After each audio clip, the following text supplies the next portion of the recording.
Hello, dear students. Welcome back to your math classes. How are you all? I hope you all are healthy and doing well. So, students, I'm your mathematics educator again here with a new chapter. And today we have chapter number 4, which is about exploring geometrical figures. यानी कि आज हम geometrical figures को explore करने जा रहे हैं और क्या explore करेंगे? चलिए देखते हैं. So, first of all, we have introduction. We came across various figures of geometry in our daily life. Therefore, there are objects that have direct and indirect connections with geometry. These objects or actions have geometrical properties and applications. Look at the following pictures. What are the various geometrical figures and patterns involved in it? यानी कि हमारे पास जितनी भी shapes हैं directly indirectly वो कैसे ना कैसे geometry से connected है. तो चलिए देखते हैं. The shapes of windows in the picture are congruent. The triangular elevations are similar and the tile patterns that is spread on the floor are symmetric figures. Let us study how these principles of geometrical shapes and patterns are influencing our daily life. सबसे पहले word आता है बच्चों हमारे पास congruency. Congruency का मतलब होता है कुछ ऐसी शेप जो एक दूसरे से बिल्कुल सिमिलर हैं, दिखने में एक जैसी हैं, आइडेंटिकल, सिमिलर, आप कुछ भी कह लीजिए, और यहाँ पर आपकी मेजरमेंट्स एकदम एक्यूरेट आएंगे. तो that at that time we are using the word congruency. Okay.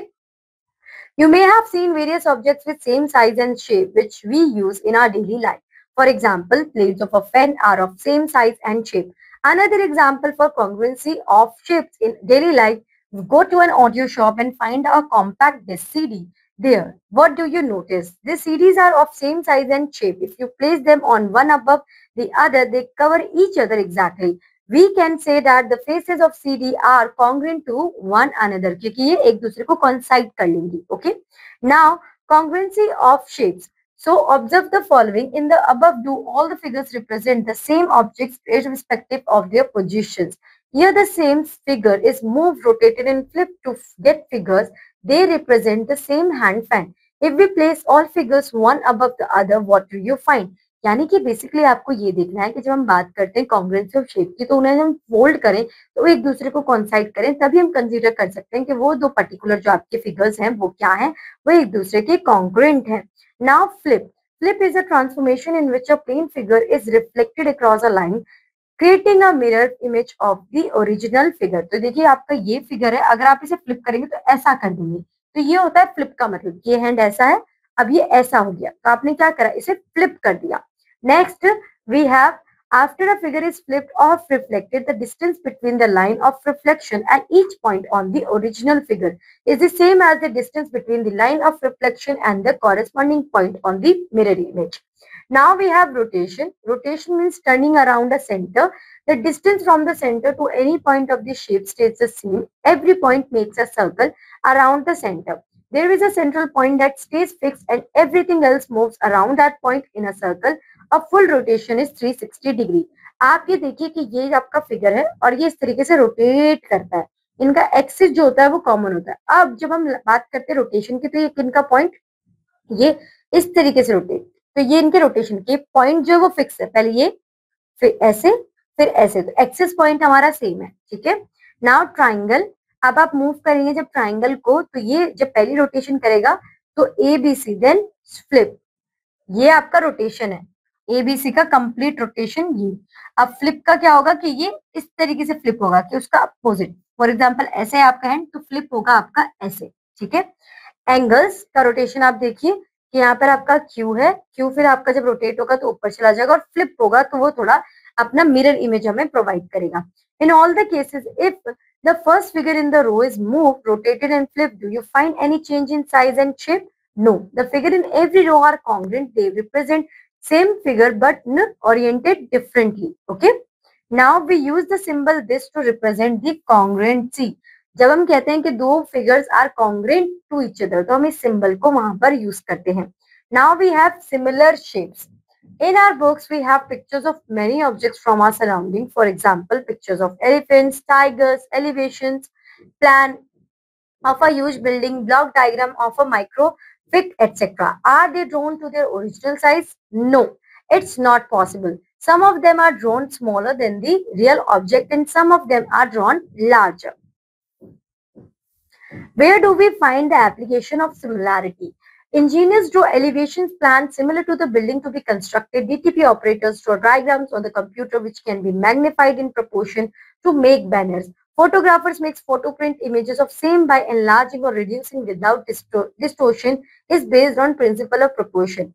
Diagrams of science, apparatus and maps in social studies you have came across, you are in a proportion similar to the original object. यानी कि जब हमारे पास कुछ बड़ी बड़ी चीजें होती है और हमें किसी को रिप्रेजेंट करना है तो हम उसके छोटे छोटे मॉडल बना देते हैं जो कि बिल्कुल दिखने में उनके जैसे होते हैं. So that is refer as the similar. Similar और कॉन्ग्रेंस में अगर डिफरेंट की बात पूछी जाए तो कॉन्ग्रेंसी में जितनी अगर 4 सेंटीमीटर बोला तो दूसरी साइड भी 4 सेंटीमीटर ही होगी, बट सिमिलर में वो चीजें दिखने में सेम नहीं होंगी, मतलब दिखने में सेम होंगी बट उनका जो साइज है वो वेरी करेगा. Next we are checking the similarity. Observe the following pairs of similar figures. Measure their sides and find the ratio between corresponding sides. Also find the corresponding angles. What do you observe? तो यहाँ पर आप देखिए ये आपके figures दिए हुए हैं और हमसे यहाँ पे पूछा सिमिलैरिटी के लिए. तो अगर आप इन्हें सिंप्लीफाई करेंगे तो you will get your answer and you easily find out. Okay, तो ये देखिए ये आपका दिखने में बिल्कुल सेम है. ये छोटा स्क्वायर और ये बड़ा स्क्वायर तो दिखने में तो बिल्कुल सेम है ना, बस साइज का ही तो वेरी कर रहा है. ये छोटा ट्राइंगल ये बड़ा ट्राइंगल, तो इस तरीके से सिमिलर है. Complete the table based on the figures given in previous page. Ratio of corresponding sides 1/2 and 1/2 corresponding angles 90 90 90. Equilateral triangle 2/3 2/3 2/3. तो हम यहाँ पर रेशियो की बात कर रहे हैं 2/3 2/3 2/3 और एंगल 60 60 60. रेक्टेंगल हाफ और रेक्टेंगल के बाद आपका ये है हाफ 3/2 राइट. तो 3/2 आप इस तरीके से रिप्रेजेंट कर देंगे. नाउ ट्राइंगल एबीसी सिमिलर, ये आपका सिमिलर का साइन है बच्चों. कॉन्ग्रेट के साइन में आप इज इक्वल टू डालेंगे और फिर आप ये क्लियर और यहाँ पर सिर्फ एक single layer which means these are similar to each other. If those two triangles are placed one over the other, you will find that the pairs of corresponding angles are equal. So, angle A is congruent to angle A, angle B is congruent to angle D, and angle C is equal to angle congruent E. And the ratio of corresponding sides are equal. A by D, BC by DE, AC by AE. Let us see an illustration how the principle of similar triangles help us to find out the heights of the object located at a far away. Illustrations. A girl stretches her arm towards a pillar, holding a pencil vertically in her arm by standing at a certain distance from the pillar. She found that the pencil exactly covers the pillar as in figure. If we compare this illustration with the previous example, we can say height of the pillar, length of the pencil, so distance of pillar from the girl D, length of her arm D. By measuring the length of the pencil, length of her arm and distance of the pillar, we can estimate the height of the pillar.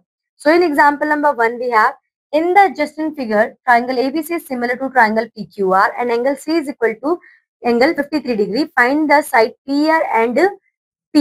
तो यहाँ पर आपने देखा ये दोनों एक दूसरे के सिमिलर है. When two triangles are similar, their corresponding angles are equal and corresponding sides are in proportion. तो एंगल क्या हो जाएंगे इक्वल, तो कॉरेस्पॉन्डिंग एंगल सी बोला हुआ है.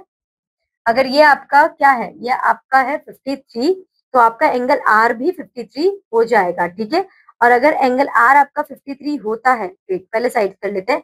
रेशियो सेम है तो P R upon A C, P R upon A C, देखिए P R upon A C and P Q upon A B, P Q upon A B is equal to, अब यहाँ पर आपको दिया हुआ है पी आर और ए C. P are ठीक है, एसी की आपकी है 5 और पी आर आपको फाइंड आउट करना है 2/4 हमने दे दिया P Q upon A B. तो यहाँ पर आपको पी आर कैसे कैलकुलेट करना है, क्रॉस मल्टीप्लाई आप कर देंगे. 5 multiply by 2 10, 10 divided by 4 is 2.5. अब यहाँ पर एंगल आर जो एंगल सी के इक्वल होगा, तो sum of all 3 angles in a triangle is 180 degree. P Q R, यहाँ पर आप देखेंगे P Q R, P Q आपको 90 दिया हुआ है, आर आपका 53 है, तो आप 90 प्लस 53 करेंगे, 143 को 180 से माइनस करेंगे and you will have your answer 37 degree. तो इस तरीके से आप कैलकुलेट कर लेंगे. Now example 2, draw two squares of different sides, can you say they are similar, explain, find the ratio of their perimeter and areas, what do you observe. So यहाँ पर हमें 2 स्क्वायर्स करने हैं जो कि डिफरेंट साइड्स. ठीक है, 2 and 4 किया तो 2/4 is equal to half and all the pairs of corresponding angles are 90 degree. तो अब यहाँ पर आप पेरीमीटर देखेंगे तो 4 multiply by 2 8 centimetre, 4 multiply by 4 16 centimetre, ठीक है। उसके बाद इनका रेशियो 8:16 आपका आ जाएगा, 8:16 1:2, तो रेशियो आपका है 1:2। And area of ABC 2 multiply by 2 4 centimetre, 4 multiply by 4 16, सो यहाँ पे 1:4, तो ये हो जाएगा 1 स्क्वायर इज टू 2 स्क्वायर, तो ratio of squares of their corresponding sides. Now we have the next concept, which is dilations. So sometimes we need to enlarge the figures, say for example by making cutouts, and sometimes we reduce the figures during designing. Here in every case the figure must be similar to the original. This means we need to draw a large or reduce similar figures in daily life. This method of drawing a large or reduce similar figures is called dilations. यानी कि जब हम थोड़ा सा large करें फिर reduce करें to make it similar. Observe the following dilations ABCD. It is a rectangle drawn on a graph sheet. Every vertex ABCD, okay, ABCD are joined from the sign O produced to double the length which of A1, B1, C1 and D1 respectively. Then A1, B1, C1, D1 are joined to form a rectangle which two times has a large sides of ABCD. Here O is called the center of dilation and O A1 upon OA is equal to 2 by 1. So 2 is called scale factor. Now we are constructing a dilation. So example number 4, construct a dilation with scale factor 2 of a triangle using only a ruler and compass. तो आप यहाँ पे क्या करेंगे कि ये आपका C हो गया पॉइंट कॉमन, और यहाँ पर आपको स्केल फैक्टर 2 से बनाना है। स्केल फैक्टर 2 को हमने क्या समझा कि जब आप देखेंगे कि आप AO अपॉन 1 और AO अपन करें तो ये 2 आ रहा है, राइट। तो इस तरीके से आपको ये 2 कंसिडर करना है। तो ट्राइंगल ड्रॉ कीजिए triangle PQR and choose the centre of dilation C which is not on the triangle, join every, तो आपका ये डायलेशन पॉइंट अलग होगा। So now join every vertex of the triangle from C and produce, तो यहाँ से आप तीनों बना देंगे, यहाँ से P, यहाँ से Q और यहाँ से R, ठीक है। अब आप इन तीनों को कनेक्ट कर देंगे PQR। उसके बाद by using compass mark 3 points P1, Q1 and R1 on the projections so that CP1 is KP, KCP is equal to 2CP, CQ1 is 2CQ and CR is equal to 2CR। तो ये जो है आपका, ये आपका CP क्या होगा, किसका ट्वाइस हो जाए, 2CP हो जाए, CR का भी ट्वाइस हो जाए, CQ का भी ट्वाइस हो जाए। तो इस तरीके से आप आर्क लगाओगे, ठीक है। तो ट्वाइस आपने कर दिया, देन ज्वाइन P1 Q1 आप इन्हें ज्वाइंट कर देंगे, तो P1 Q1 और R1, उसके बाद आप इन्हें मेजर जब करेंगे तो आपका ये स्केल ऑफ फैक्टर पे 2 आ जाएगा और these two are similar to each other. Now students we have our exercise 4.1। So name 5 pairs of congruent objects you use daily. तो कुछ भी हो सकते हैं जो कॉन्ग्रुएंट होंगे, जैसे कि आपके अपने पेंसिल है जो कि आपने शार्प नहीं करी है, तो वो भी अभी कॉन्ग्रुएंट टू ईच अदर होंगे, ठीक है। Now draw 2 congruent figures, are they similar, explain. तो आपको 2 कॉन्ग्रुएंट फिगर्स बनाने हैं और बताना है कि वो सिमिलर होंगे या नहीं होंगे, ठीक है। We take 2 similar shapes. If you slide, rotate or flip one of them, does the similarity remain? तो वो similarity remain रहेगी क्योंकि वो similar shapes हैं। Now triangle ABC is congruent to triangle NMO.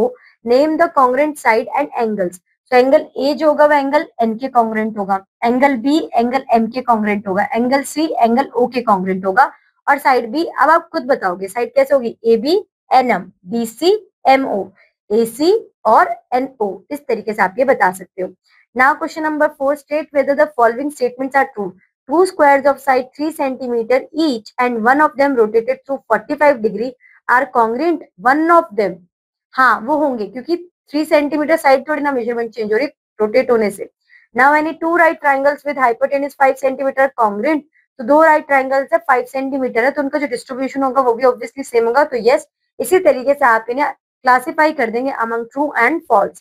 Now question number 5, 7 pillars are used to hold a slant iron girder as shown in the figure. If the distance between every 2 pillars is 1 meter and the height of the last pillar is 10.5 meter, find the height of the pillar.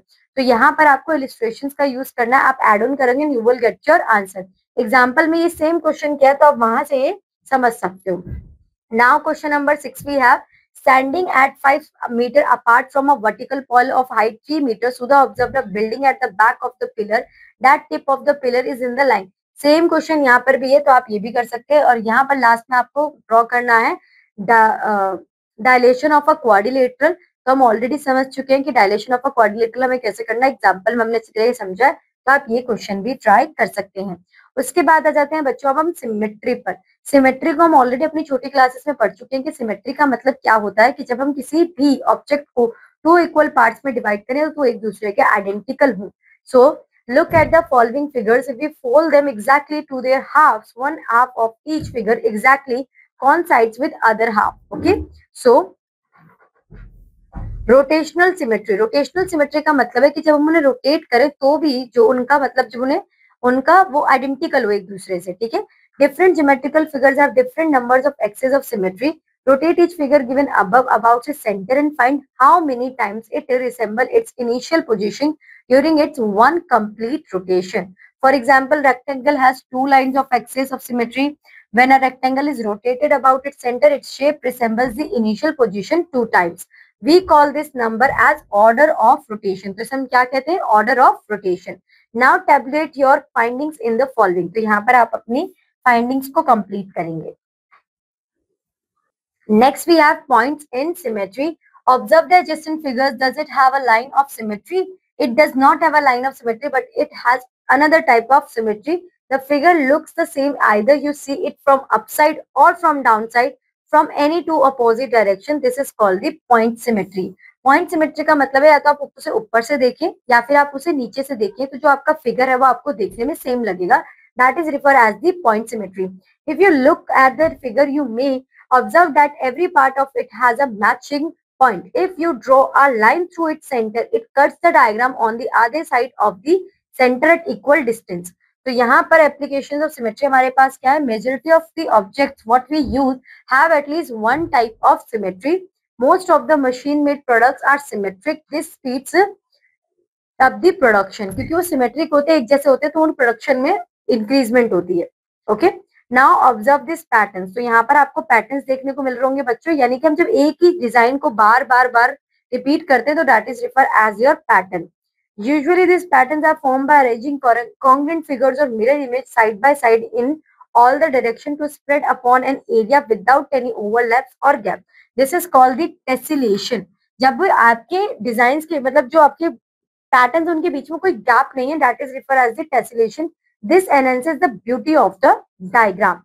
Are they symmetric as a whole? So does the basic figure which is used to form the tessellation is symmetric?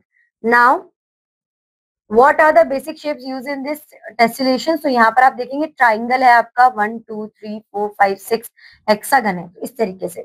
Now students we have our exercise 4.2. So cut the bold type English alphabets capital and paste in your notebook. Draw opposite number of lines of symmetry for each of the letter. So how many letters have no line symmetry? Linear symmetry किनके पास नहीं है? तो अगर आप बात करेंगे Z की, तो Z के पास linear symmetry नहीं है. ठीक है, तो आप इस तरीके से बता सकते हैं. How many letters have one line of symmetry? तो वन लाइन ऑफ सिमेट्री आपका EFG आप कह सकते हैं. ओके, जी के पास भी नो लाइन ऑफ सिमेट्री होगा. आप उसे कट करके देखिए, यहाँ पर जी लिखिए, ज्यादा प्रोमिनेंट है. और जिसके पास वन लाइन ऑफ सिमेट्री हो तो आप एस की बात कर सकते हैं. दो इक्वल पार्ट्स में डिवाइड हो जाएगा. ठीक है, एस हो गया आपका, तो आप बता सकते हैं. Now how many letters have two lines of symmetry? H हो गया, ठीक है, A हो गया. Now more than two line of symmetry O. तो इस तरीके से आप इनके आंसर कर सकते हैं. Now draw lines of symmetry for the following figures. Identify which of them have point symmetry. Is there any implication between lines of symmetry and point of symmetry? तो आप ये देखेंगे ये और ये, इस तरीके से आप लाइन ऑफ सिमेट्री ड्रॉ कर सकते हैं. पॉइंट ऑफ सिमेट्री को आप जिस भी ऊपर से नीचे से देखेंगे तो ये आपका जो स्क्वायर है यहाँ पर आपकी पॉइंट ऑफ सिमेट्री भी है और लाइन ऑफ सिमेट्री भी है. और स्टूडेंट्स इसी के साथ आपका चैप्टर यहाँ पर खत्म होता है. बाकी क्वेश्चंस आप खुद से ट्राई करेंगे. चैप्टर में कुछ कॉन्सेप्ट हैं जो कि आपको अच्छी तरीके से समझने हैं. आपने एक बार उन कॉन्सेप्ट को क्लियर कर लिया, फिर आप एक्सरसाइज बहुत आराम से सॉल्व कर पाएंगे. So students, this is the end of your chapter. Now we are going to meet you in your next class. Till that, bye bye, have a good day.